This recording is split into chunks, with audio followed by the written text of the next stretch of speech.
They say a picture is worth 1,000 words, but in the world of persuasion, it's worth $1,000,000, 1,000 votes, or a total shift in public opinion. We live in a visual-first world, and to be literate today, you have to read the images. Every image is an argument, built with a specific grammar. Think about a political poster.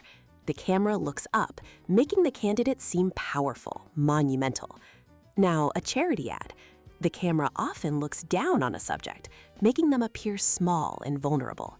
The angle tells you how to feel about them before you've even read a word. Or consider eye contact. When a person in an ad stares directly at you, it's a demand gaze. It forces a relationship, a moral confrontation. It's a call to action. But when they look away, the offer gaze, you're invited to observe them, to aspire to their lifestyle, making them an object of your desire.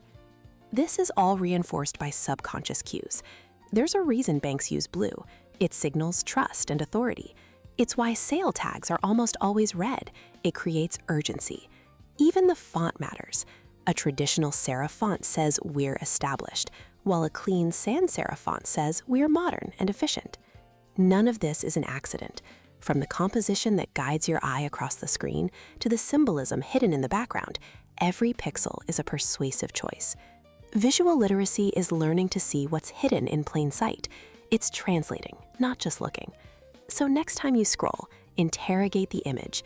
Ask, who controls the gaze? Why that color? In those answers, you reclaim the power to see the world not for its surface gloss, but for its structural intent.